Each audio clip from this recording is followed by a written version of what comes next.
today. Thank you for joining us. Those who are online and TV later, we thank you for joining us here. It is really great to see you all here and have you here on this Thanksgiving Day. Wonderful day out there. Lynn said it's going to be looking nicer. I'm hoping so. This morning I was woken up by the sound of what sounded like hail.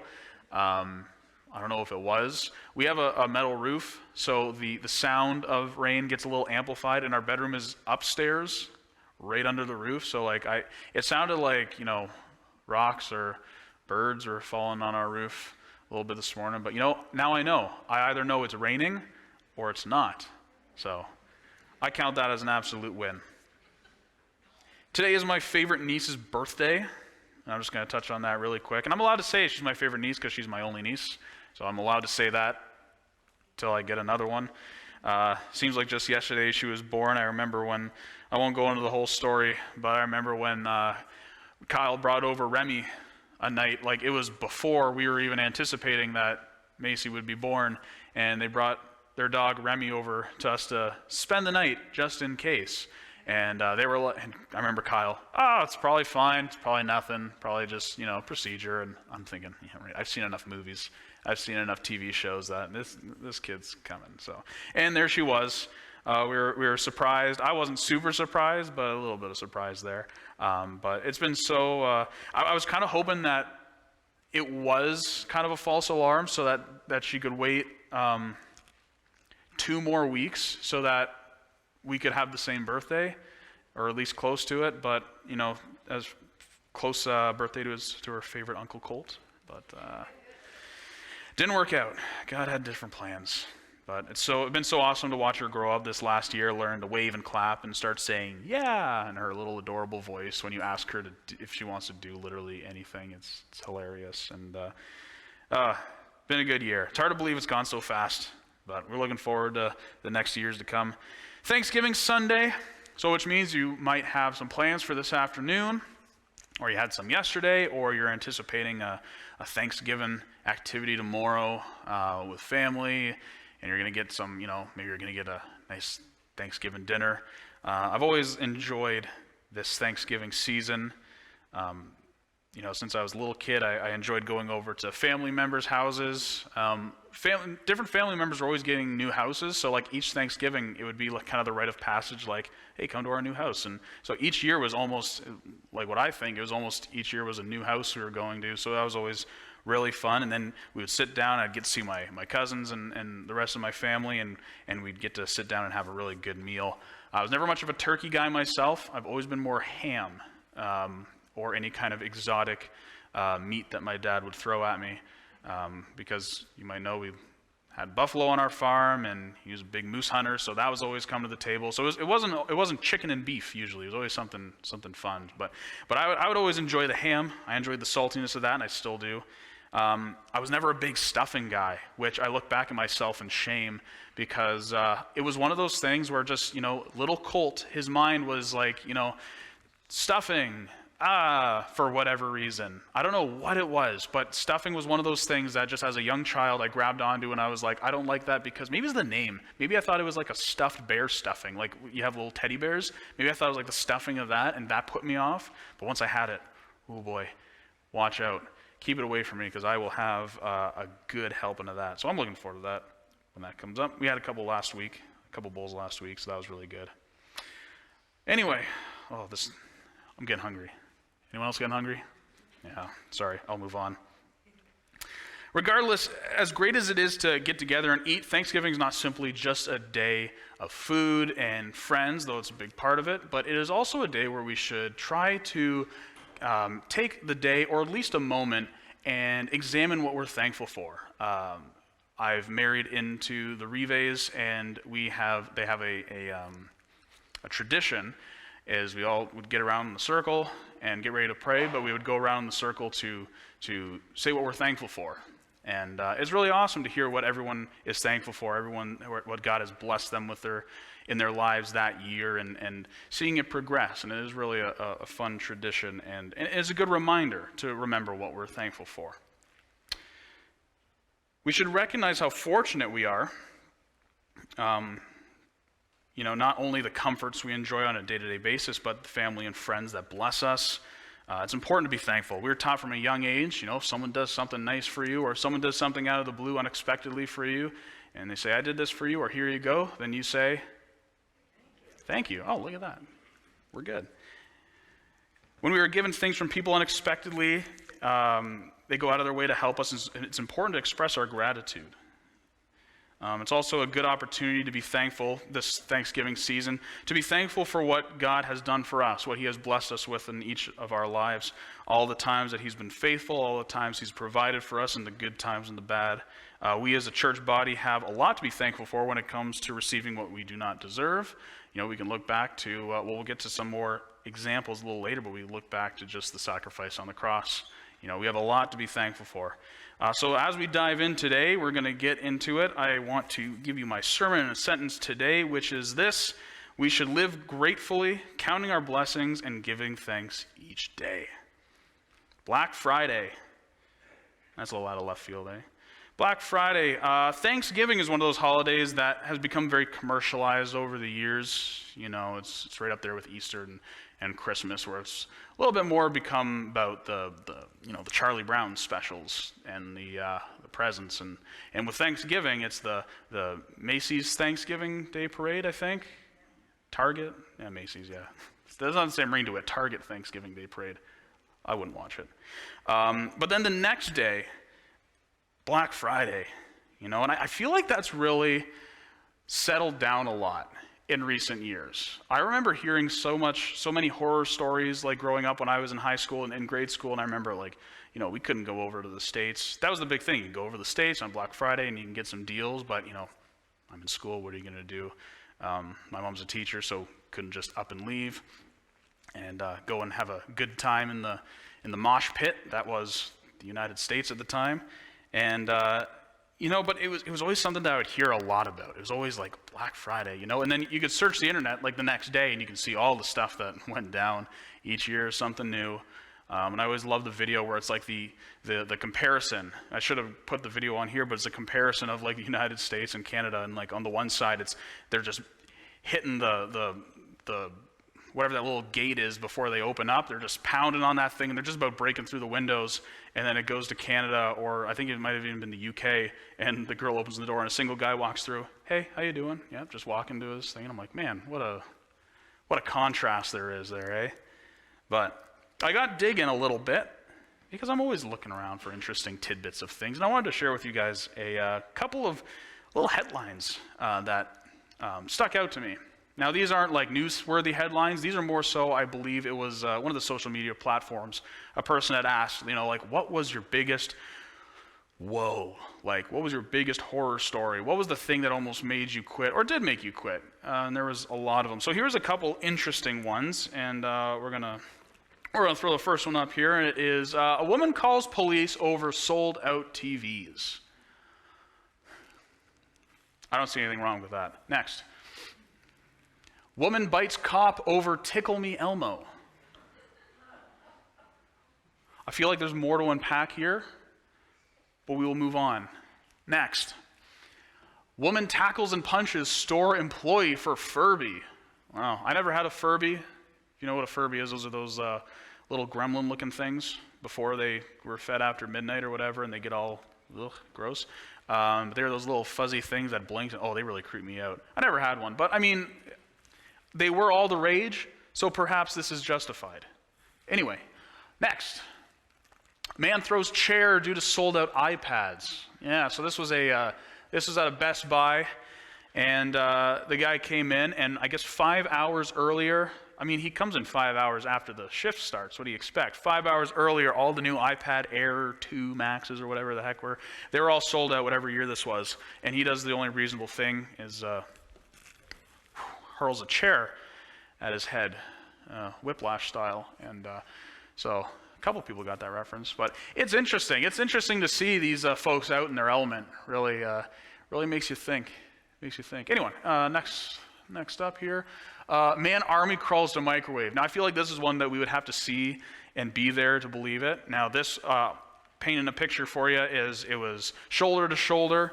No one was moving. No progress was being made. Everyone was going crazy. Pre-COVID times, what a time to be alive that was. And so this guy, he sees over in the corner, he sees this shining brand new microwave for $5 off. And so what he does is he gets down on his hands and knees and army crawls under the legs of all these people, gets up, grabs the microwave, and somehow crawls back with it. I would really like to find out more about this, but that's about all they gave me. So that's, it's great. It's great. Next up, it's a good thing he wasn't looking for a fridge. Man chokes manager over false advertising. Now this is interesting. I think this was at like an Old Navy or something like that, and they had a table laid out where it was, it said t-shirts, 50% off. But on the table there was t-shirts, skirts, dresses, shorts or something. And so this guy, he looks at it and automatically assumes it says t-shirts 50% off. Obviously, all of the table is on sale. So when the manager comes and says, "Oh, sorry, sir, like the sign says, the t-shirts are the only thing on sale," he proceeds to grab her lanyard and choke her. Yeah. So that's fun. That's why I never worked at Old Navy.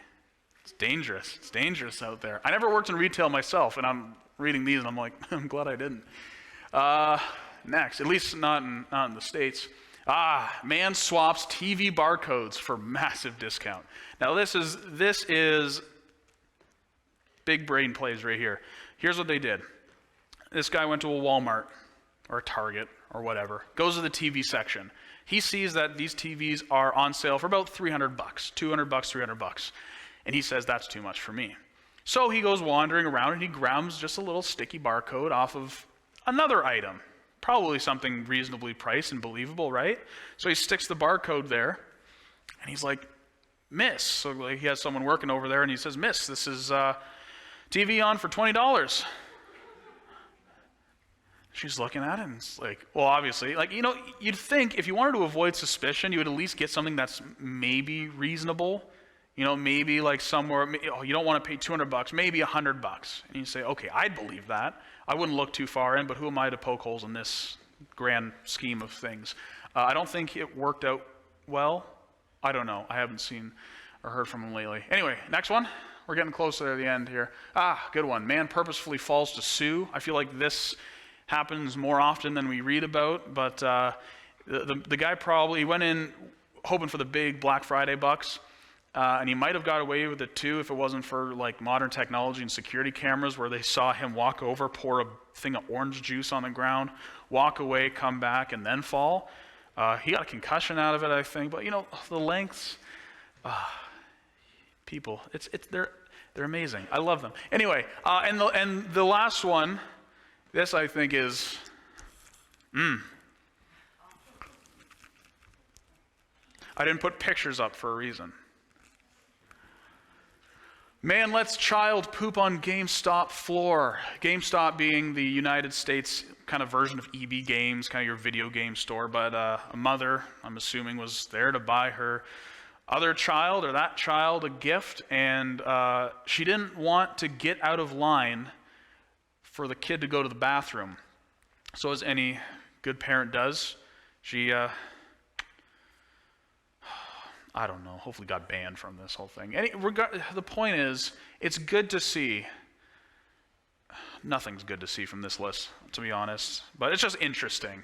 I just find that fun. Black Friday, and again, like I said, it's really, I think it really toned down. I put a blank slide for the next one. We can go to that. We don't have to leave that.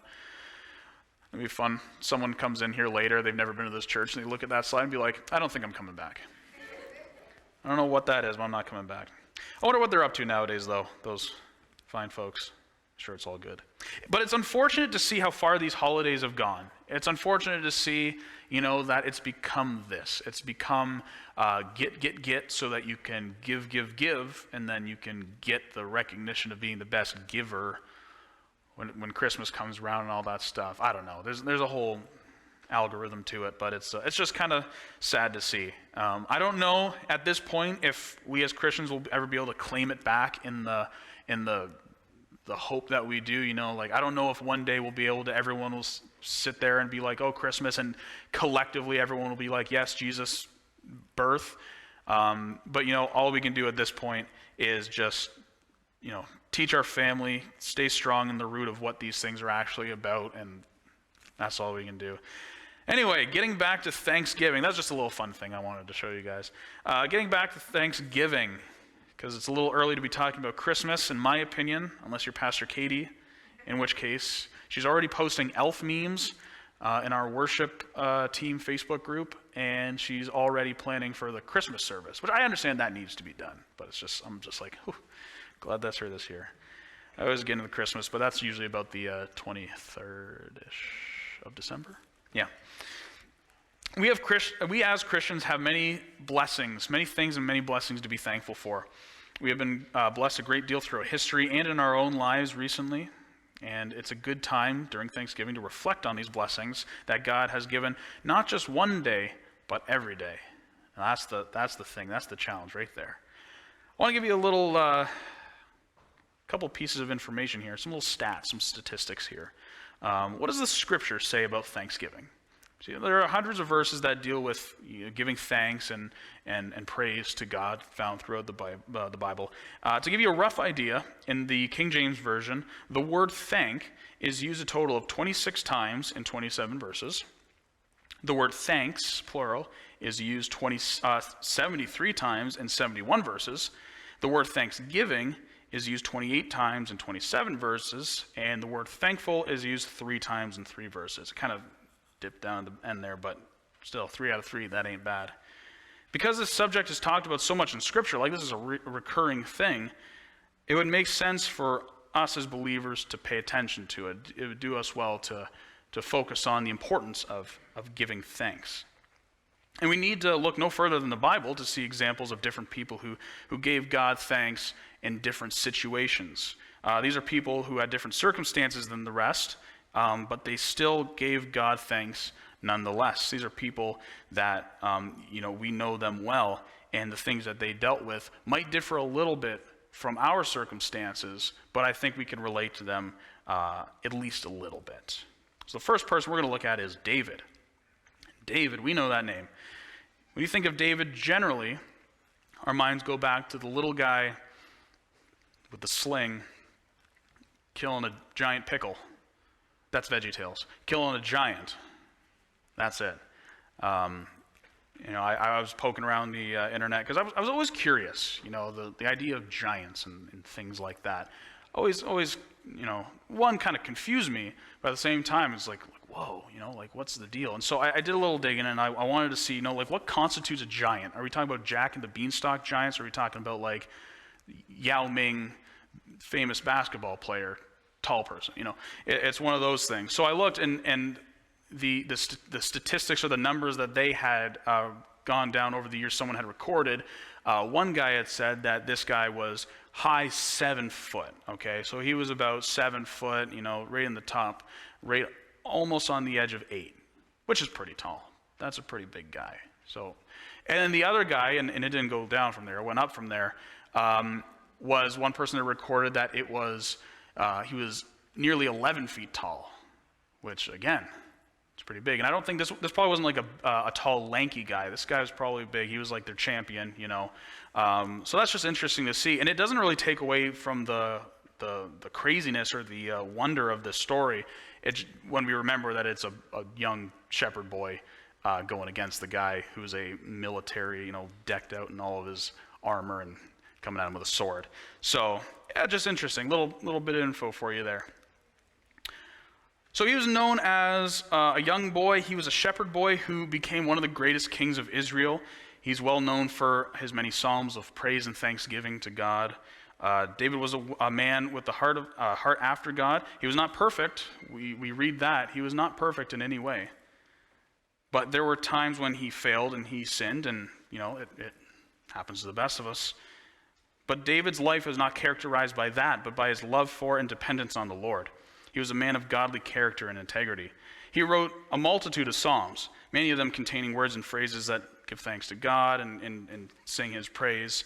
And a lot of them were written in times of really hard times of distress and trials, and really tough times he wrote them.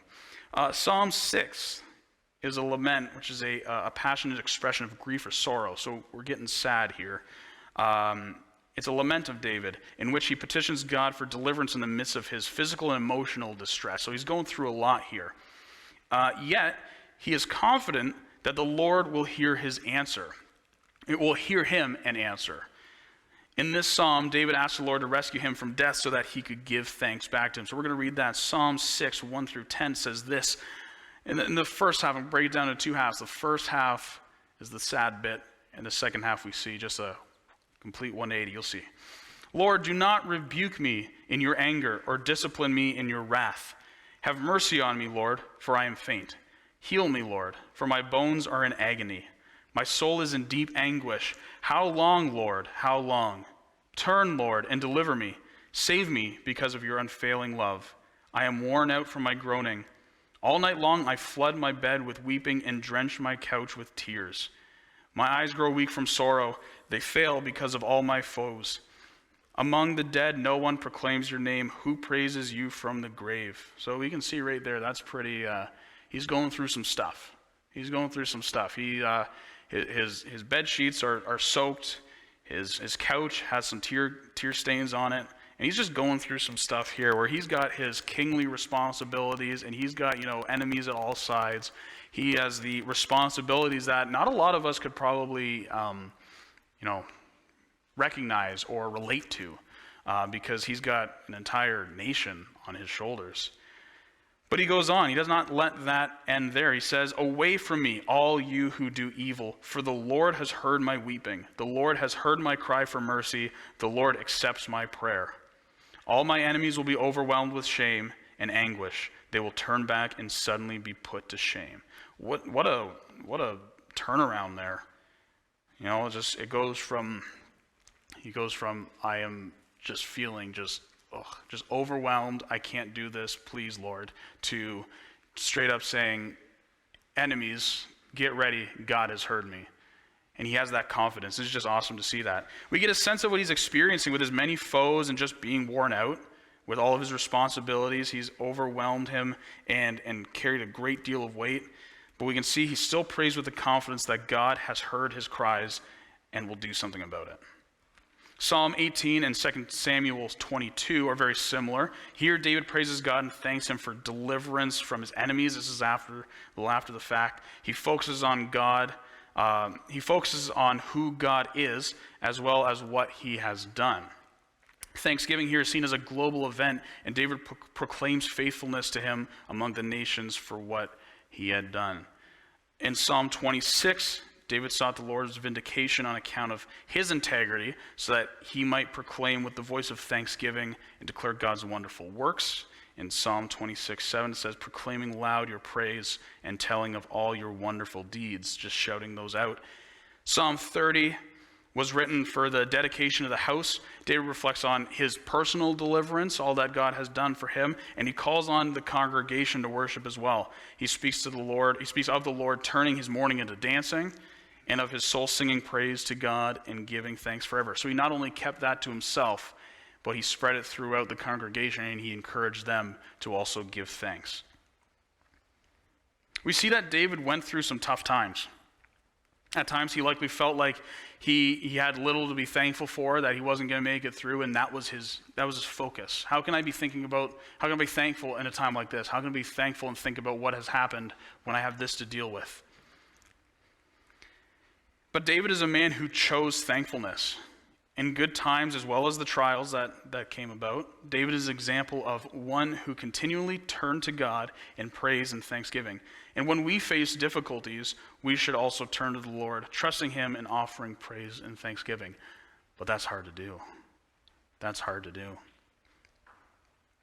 Hezekiah, yet another king. Hezekiah was a king in a time when a nation had turned away, had turned his back on God, and Hezekiah was doing all in his power he could to undo that. There was a revival and a turning back to the Lord in the nation. He consecrated the priests and Levites who had not been performing their duties, as well as cleaning the temple. He was just doing a massive overhaul. The Passover was celebrated and had not been done so since the days of Solomon. Idols were torn down, and people began to return to worship the true God. He also appointed priests and Levites to praise and give thanks to God, restoring worship in the temple. 2 Chronicles 31:2 says, Hezekiah appointed the courses of the priests and the Levites after their courses, every man according to his service, the priests and Levites for burnt offerings and for peace offerings, to minister and to give thanks and to praise in the gates of the tent of the Lord. So he challenged them. He gave them that duty, and he reset everything that had just fallen off the rails and they hadn't done in so long. And he said, no, this is what's important. And he challenged them, and he charged them with doing these things. He charged them with giving thanks and doing the things that they have neglected to do. Unfortunately, upon his death, we see that the nation turns away yet again, which is sad to see. All the efforts of one man kind of falling back to that. He was a man who sought the Lord and did right, leading the nation back to service of the Lord in the midst of the idolatry and the perverseness of the people. It was a very rough time and a wicked time to be in. And it likely would have been quite the challenge with an entire everyone against you. Though he's not perfect, much like David, we see that pattern. Not everyone's perfect. His life stands out as one of the few righteous kings in the line. In the midst of ungodliness, he surrounds the surrounders. In the midst of ungodliness that surrounds the believers today, do we follow the Lord and point others to know and give thanksgiving to him as well? So do we look at this? Are we able to look at this and say, this is a man that is in a very similar way that we are today, in a very similar location, a very similar way of life in the sense of people around us, it's very ungodly surrounding. And are we able to make that effort? Because we see what one man can do.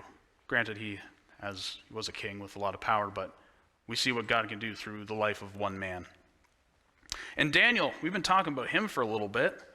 We've been talking about how he got tossed into a den of lions, but we're going to look a little bit before that, before all that happened.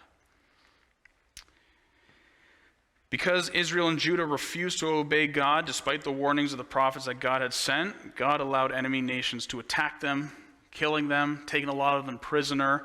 Daniel was one of them. Daniel was one of the guys that got carried off. He was now a captive. During the days of the Babylonian captivity, Daniel followed the Lord in Babylon. He remained true. He remained true and he remained steadfast despite being a captive and exiled. Because of this, we learned he attained rank. Nebuchadnezzar was very impressed with him, and he attained rank and favor in the king's sight. And God granted Daniel the ability to interpret the king's disturbing dream when it came about. And because of this, Daniel praised and thanked the God of heaven for his revelation. At some point, he could have said, look how great I am. I interpreted that with my own brain.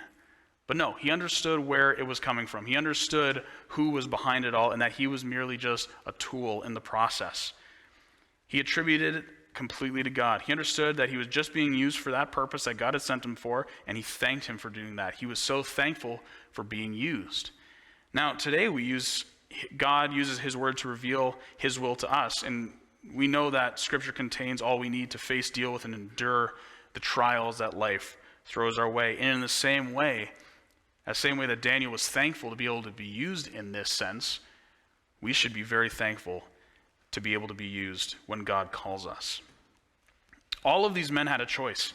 They could have easily given in to their circumstances. They could have got caught up by the fact that there were so many enemies around them and that from every side, just the pressure was too great. They could have used the fact that no one believes in God, so why should I put the effort in? They could have used I'm an exile and I'm a slave in this new land. I got to lay low. I got to keep my head down. But all of these men, despite their imperfections, chose to be thankful and live a constantly thankful life. We live in a time where we have so much to be thankful for that we can become numb to it. We just become numb to the fact that we have these blessings, these things that we're able to do. And it's unfortunate. We forget that there are those around us that are less fortunate than us, and we can take these things for granted. We sometimes forget to be thankful to God for using us to further his kingdom in every area that occurs. What an honor it is to do his work. What an honor it is to be his hands and feet here on earth. But sometimes we forget that it's something to be thankful for. It's something that we should be grateful for. In a similar way, we sometimes forget to be thankful for the wonderful gifts that he has given us, whether that's through the good times or the toughest times, putting people in your life to encourage you and to strengthen you, or being that person that he puts you in someone else's life to encourage and strengthen them. Perhaps right now you're going through a very challenging time. This past year might have been very difficult for you and your family, and you're having a very difficult time.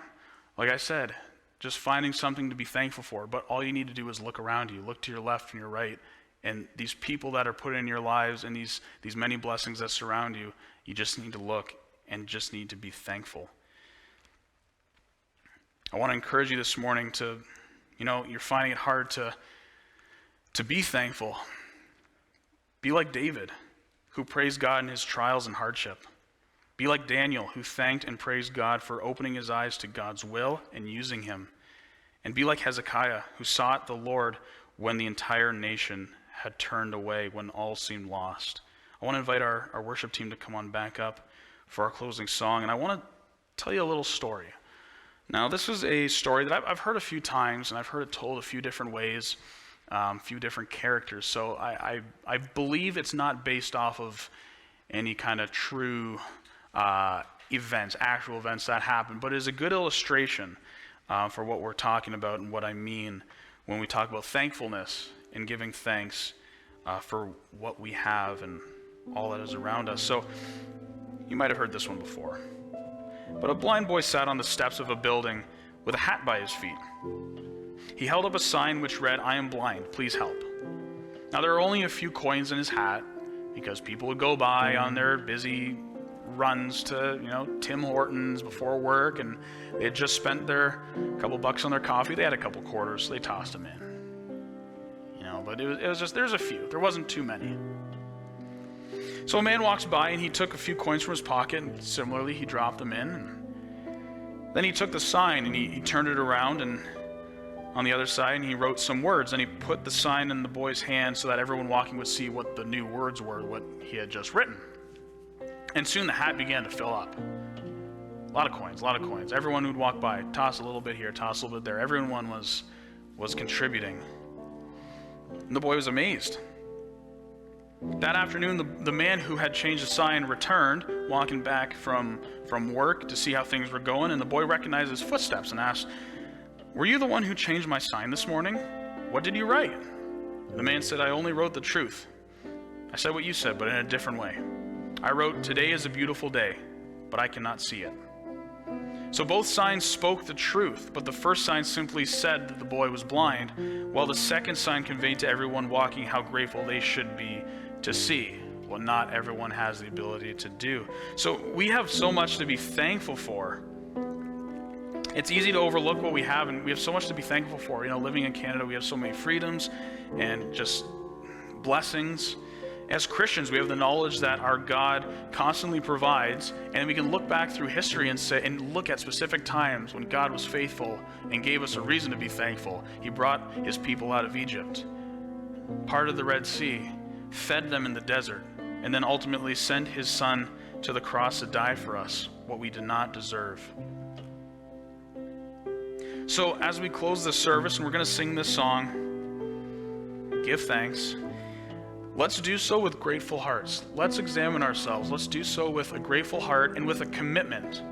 Because this is the challenging bit. This is what I'm leaving you with, or you're leaving us with, is let's be challenged to live each day thankfully. Let's be challenged to look around us each day with thankfulness. And that will only radiate to those around us. When you begin to be thankful for every single thing, for all the blessings that God has put in your life, that will show. That will show. That will change your perspective. That will change how you go about your day. And it will radiate to those around us. Beginning today, let's try to live each day in thankfulness. So when the hard times do come,